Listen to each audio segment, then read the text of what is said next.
গোপালগঞ্জ 16 জুলাই গত বছর আবু সাইদ ওয়াসিম সহ 6 জনকে হত্যা করেছে এবং ওইটাই হচ্ছে ওই গণঅভ্যুত্থানের প্রথম স্ফুলিঙ্গ তৈরি করা।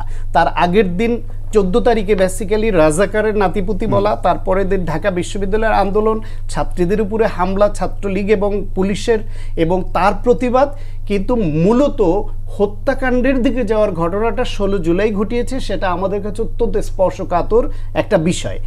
সেই দিনে এনসিপি গোপালগঞ্জেই তাদের প্রোগ্রাম ওই ডেট উল্লেখ করে করতে হবে এবং সেখানে গিয়ে তাদের মুজিববাদ মুর্দাবাদ বলে আসতে হবে।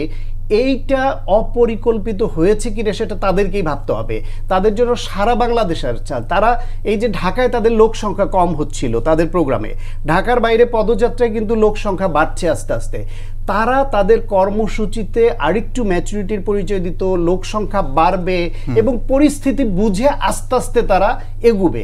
সেখানে 16 তারিখ ধরে ওইখানে গোপালগঞ্জে যাওয়াটা তাদের এই যে একটা পরিকল্পনার অংশ, যে ওইখানে যাবে পুলিশ, ওইখানে তাদের কত পাহারা দিবে।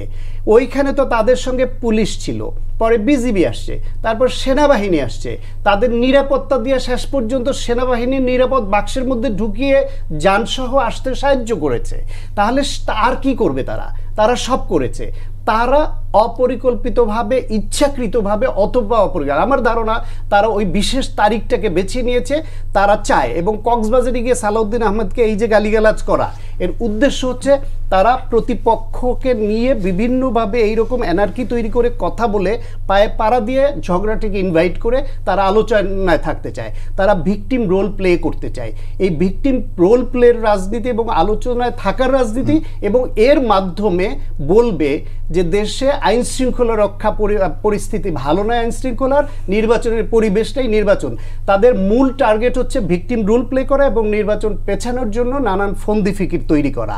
এখন এটা তো মানুষ বোঝে, মানুষ এখন বোকা না। এই যে আপনি বললেন সোয়াত তাদের পাহারা দিচ্ছে, পাহারা না চাইলে তারা বলুক যে আমাদের পুলিশ সোয়াত কারো পাহারা দরকার নাই। এনসিপি রাজনৈতিকভাবে না এখন বলুক, এর পরেরটাই বলুক যে আমরা যেখানে যাব কোনো পুলিশ পাহারা আমাদের দরকার নাই।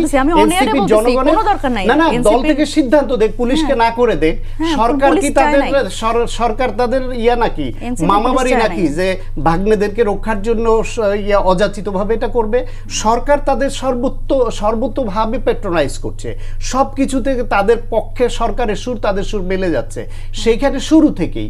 সেইখানে তারা না চাইলে, তারা নিষেধ করলে, তাদের দলের তরফ থেকে এখানে টক শোতে না, দলের তরফ থেকে স্টেটমেন্ট করে বলা হোক যে আমরা জনগণের জন্য কাজ করি, জনগণের দল হিসেবে আমরা যাব, আমাদের জন্য কোনো পুলিশি প্রোটেকশন দরকার নাই।